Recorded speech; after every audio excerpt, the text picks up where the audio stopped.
আপনি বলে সংখ্যালঘুর জন্য কী করেছে, আরসি করতে দেবো না, সিএ করতে দেবো না, এসআইআর করতে দেবো না, এইসব মুখ্যমন্ত্রী বাজে বাজে কথা বলে মুসলমানদেরকে ভুলিয়েছিল। এসআই যখন মানবেন না তাহলে ফর্ম কী করে আপনি ফিল আপ করছেন? গীতা পাঠ করছে বিজেপি করেছে, মানে বলতে লজ্জা লাগে না এই কথাটা?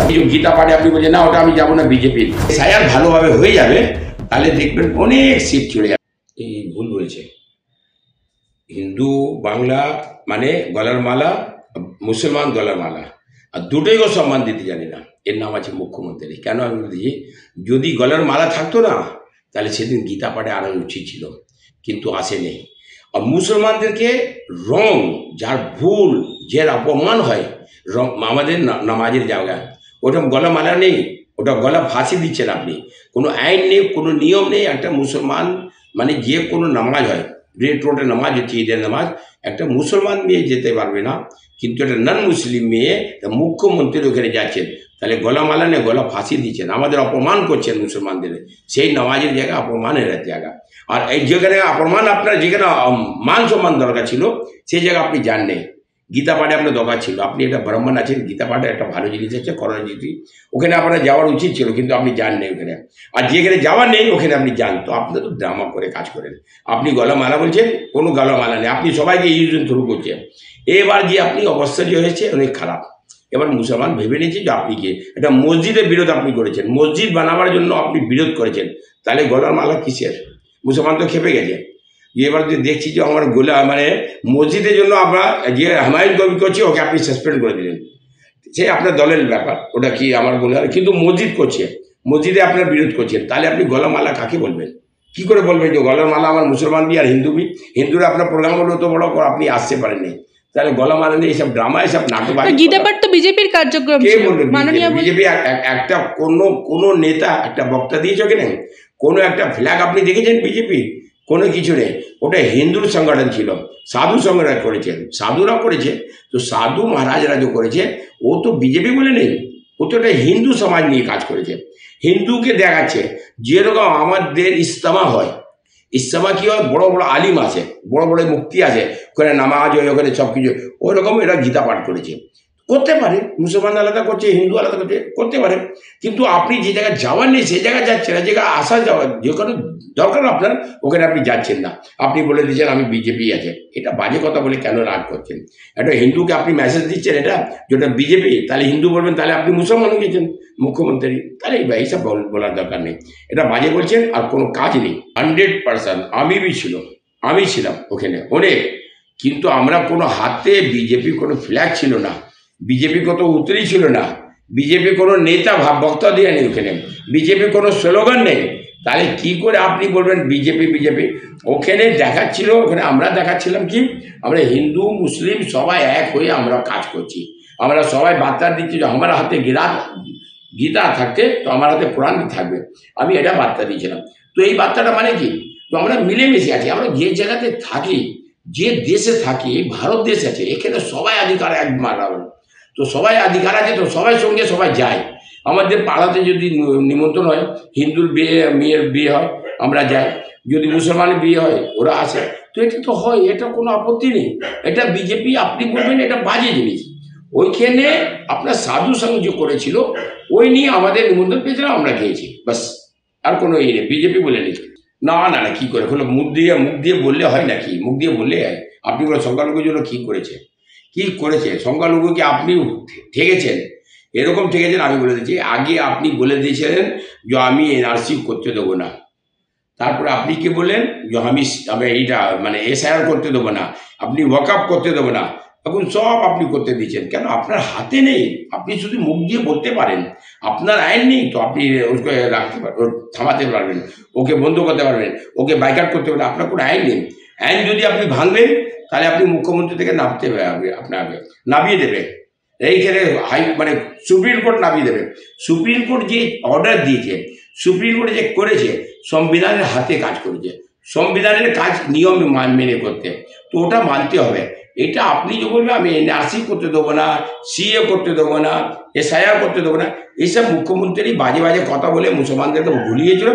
এবার আবার মুসলমান ভেবে নিয়েছে যে এরা মিথ্যে আছে, মিথ্যে করছে, মিথ্যে কাজ করছে, আমাদেরকে ভুল বাজাচ্ছে, আমাদেরকে ভুল দিয়ে আমাদেরকে ফেলে নিজে পালাচ্ছে। এখানে এসআইয়ের ফর্ম দিয়ে নিয়ে ঘুরছে, ওরা নেতারই আর মুখ্যমন্ত্রী সবাই কাছে ফর্ম আছে, ফর্ম ফিল আপ করছে। এসআই যখন মানবে না তাহলে ফর্ম কী করে আপনি ফিল আপ করছেন? আপনার সব নেতারা কেন ফর্ম ফিল আপ করছে? আর এসআইআর আপনি এসব বাজে বাজে কথা বলে মুসলমানকে ভুলিয়ে, এখন একটা মুসলমান বলে না যে আমি ফর্ম পাইনি, সবাই ফর্ম পেয়েছে।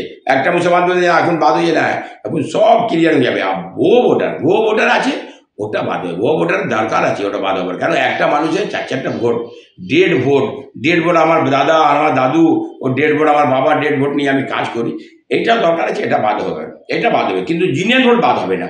এটা এসআইআর কোনো বাজে জিনিস, ভালো জিনিস আছে। এসআইআর করলে মানুষের লাভ হবে, যে সাধারণ মানুষ, যে মানে রাষ্ট্রীয়বাদী মানুষ, যে এখানে মানুষ, ভারতবর্ষের মানুষ, ওরা লাভ হবে। কেন বাইরের লোক আমাদেরকে ক্ষতি করছে, সেই ক্ষতিটা আমাদের পারবো, ওরা যদি পালিয়ে যায় তাহলে আমরা ভালোভাবে থাকতে পারবো, ভালোভাবে চাকরি পেতে পারবো।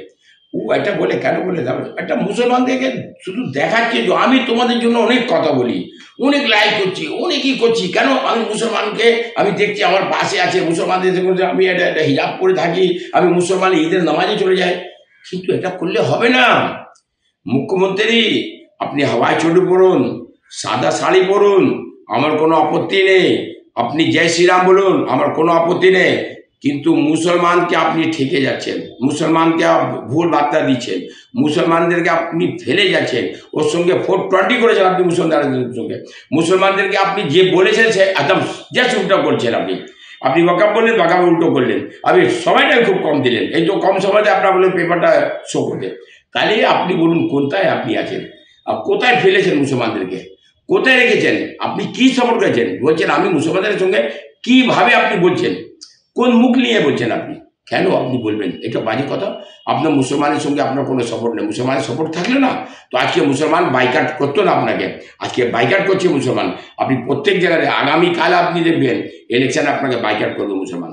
রাম তো শুধু বিজেপির নাম নেই, রাম আছে সনাতন দেশ, আমাদের বি রাম, আমরা বি রামকে সম্মান করার দরকার আছে। কেন আমাদের যেরকম নবীর সম্মান করে, আমাদের নবীর সাল্লাল্লাহু আলাইহি সাল্লামের ওরা করে, তাহলে আমরা রামকে আমি রামকে भी খারাপ হয়ে। কোরআনতে কোনো জায়গায় লেখা নেই যে রামকে আপনি বাজে কথা বলুন, কোনো জায়গায় গীতাতে লেখা নেই যে আল্লাহর নবীকে আপনি বাজে কথা বলুন। কেন? কোরআন আর গীতা সব স্টাডি করে বানিয়ে এটা হয়েছে, স্টাডি করে বলেছে যে আমরা জানি সব ধর্মের, হিন্দুরা ভাই বলছে মুসলমান, সব ধর্ম একই আছে, কিন্তু আমার মানতে আমার মাতারা, আমার ধর্মটা, আমার ক্লাসটা, যেখানে আমি ক্লাস পেয়েছি হিন্দু তো হিন্দু চলে আছি, আমি ক্লাস পেয়েছি মুসলমান তো মুসলমান চলে আছি, আমি জন্ম নিয়েছি হিন্দুতে হিন্দু হয়ে আছে, আমি মুসলমানের যে ঘরে জন্ম নিয়েছি মুসলমান। কিন্তু কোরআন গীতা বার্তা দিচ্ছে একই, মানুষকে ক্ষতি করার কোনো বার্তা নেই, মানুষের লাভ জন্য আছে, মানুষের ভালোভাবে থাকতে কাই আছে কোরআন আর গীতা। জয় শ্রীরাম এরা কে বলে? যে সনাতন ভাই আছে ওরা বলে জয় শ্রীরাম। তো আপনার আপত্তি কী আছে? জয় শ্রীরাম কোনো পার্টি স্লোগান তো নেই যে আপনি বলবেন বিজেপি জয় শ্রীরাম, না, ওরা সনাতন লোক আছে জয় শ্রীরাম বলে। আমরা যেরকম নারা তাকবীর আল্লাহু আকবার বলি ওরকম বলবো। আমরা যদি থাকে আমরা নারা তাকবীর আল্লাহু আকবার বলবো, কোনো ব্যাপার নেই, আমাকে কোনো তো বারণ করবে না। আমাকে কি বিজেপি বারণ করবে যে তুমি নারা তাকবীর আল্লাহু আকবার কেন বলছো? আমি বলতে পারি, কিন্তু সব জায়গায় আমরা বলিনি। ওরা আমার সালাম করি, ওরা কারো জয় শ্রীরাম করে, এইটাই আছে, তফাৎ এটাই আছে। আমরা সালাম আলাইকুম, ওরা জয় শ্রীরাম বলে। নিজের পাড়া যদি বন্ধুকে ফোন করে তো জয় শ্রীরাম করবে, ও বলবে জয় শ্রীরাম। আমরা যদি ফোন করি সালাম আলাইকুম করি, তো এটা নিয়ে আপত্তি কী আছে? এটা মুখ্যমন্ত্রী আপত্তি কী? এ আপত্তির ব্যাপার নেই। উনি আবার এই জয় শ্রীরাম থেকে খেপে যাচ্ছে, এইরকম খেপে যাচ্ছে। আবার বাংলাদেশের যে আমাদের দেশ থেকে বাইরে দেশে ওখানে স্লোগানটা নিয়ে জয় বাংলা, জয় বাংলা খুব ভালো লাগে ওনাকে বলতে। মানে দেখুন একটা মুখ্যমন্ত্রী, ভারত দেশের মুখ্যমন্ত্রী, কোনো বাইরে জায়গা নেই, উনি ভারতকে হিলিয়ে দেবেন, জয় বাংলা বলবো। মানে ভারতীয় বিরোধ পার্টি, ভারতের বিরোধ পার্টি, মানে দল বিরোধ নেই, ভারত বিরোধ পার্টি নিয়ে আছে। ভারত হিলিয়ে দেবো, জয় বাংলা বলবো, এইসব নারা নিয়ে এইসব নানা রকম অনেক কিছু মানে বলতে, মানে আমাদের এই লাগে যে কী করছে মানুষ, ওনার দিমাগ কাজ করছে না, মাথা কাজ করছে না এইভাবে। কেন? উনি উল্টো পুল্টো কথা বলে দিচ্ছে, উল্টো পুল্টো জায়গা এমন আগে বলছে গীতা পাঠ করছে বিজেপি করেছে। মানে বলতে লজ্জা লাগে না এই কথাটা? বিজেপি করেছে? একটা কোনো বিজেপি নেতাকে দেখেছেন? বিজেপি নেতা যে শুভেন্দু অধিকারী আমাদের আছে বিরোধী নেতা, ওই মাটিতে বসে গীতা পাঠ করছিল, আমাদের শ্রমিক ভট্টাচার্য মঞ্চ তো নেই, মঞ্চে তো উঠলো না, তো মঞ্চে যাই তো নেই, ও নিচে বসে।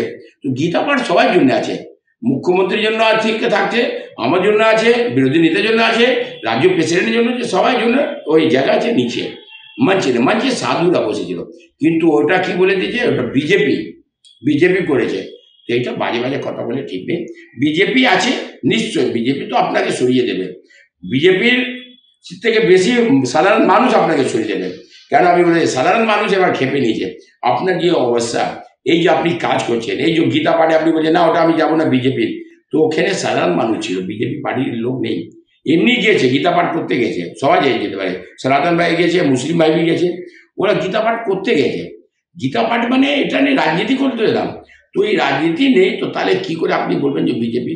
এইসব জিনিস মানে এখানেকার মানুষ হিন্দু ভাই বুঝে নিয়েছে যে আমাদের সঙ্গে মুখ্যমন্ত্রী নেই, যে এখানে যাওয়ার নেই, নামাজের জায়গা নেই, ওখানে কিন্তু যাবেন। আর এখানে গীতা পাঠ আছে, ব্রাহ্মণে আছে, ওনাকে আসার দরকার ছিল, উনি আসেনি। এই সব রাজনীতি কোথায় থাকে? কোনো জায়গায় আপনাকে মিডিয়ার মাধ্যমে দেওয়া জানেন, আমাদের সব রাজ্যতে দেখেছেন আমরা, কোনো রাজ্যতে এটা মন্দির ভাঙা, মসজিদের, গির্জা, চার্চ, এইসব রাজনীতি হয় না।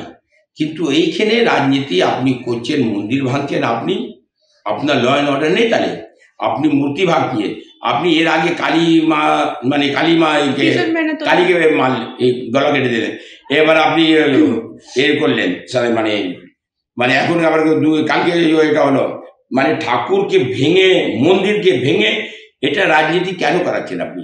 কারণ একটাই আছে, যে আমি শুধু মুসলমানকে দেখাচ্ছি যে তোমাদের জন্য আমি সব কিছু আছি, আর তোমরা যে করো আমি সব পাস করব, এটা ঠিক নেই। রাজনীতি, এর নোংরামু রাজনীতি, এইরকম রাজনীতি আমরা কোনো জায়গায় দেখি না। এই নোংরামু রাজনীতি যে কোনো দল করো, এ মন্দির নিয়ে, প্রতিমা নিয়ে, ঠাকুর নিয়ে যে রাজনীতি করে, গীতা নিয়ে রাজনীতি করে, কোরআন মসজিদ নিয়ে রাজনীতি করে, এই রাজনীতি আমার দরকার নেই।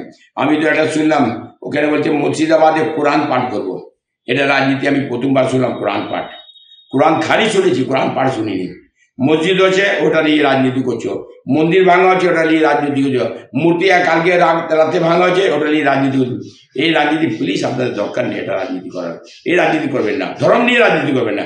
যদি আপনার ক্ষমতা আছে, আপনি নিশ্চয় শাসক দল আছেন, আপনি কাজ করেছেন, তাহলে আপনি থাকতে পারবেন। কিন্তু আপনি ভেবে নিয়েছেন আমার আর পজিশন নেই, ঠিক আমি তো আবার থাকতে পারবো না, তাহলে এইসব নোংরামু রাজনীতি করে আমি একটা দেখাবো মানুষকে, ঝামেলা লাগিয়ে দেখো আমি মুসলমানদের সঙ্গে আছে, মুসলমান পুরো 1% ভোট আমি পাবো, আর কিছু হিন্দু ভাই ভোট দেবে, বাস এটা নিয়ে আমি রাজ করবো। এটা আপনি চাইছেন কেন? আপনার পায়ে থেকে মাটি সরে গেছে। কেন? যখন SIR ভালোভাবে হয়ে যাবে, তাহলে দেখবেন অনেক সিট চলে যাবে, অনেক সিট আপনার লোক চলে গেছে, এখন থেকে চলে গেছে, সেই নিয়ে আপনার দিমাগ কাজ করছে না, মাথা কাজ করছে না, আপনি কি করবেন সেই নিয়ে এইসব গন্ডগোল করছেন, আর কিছু নেই।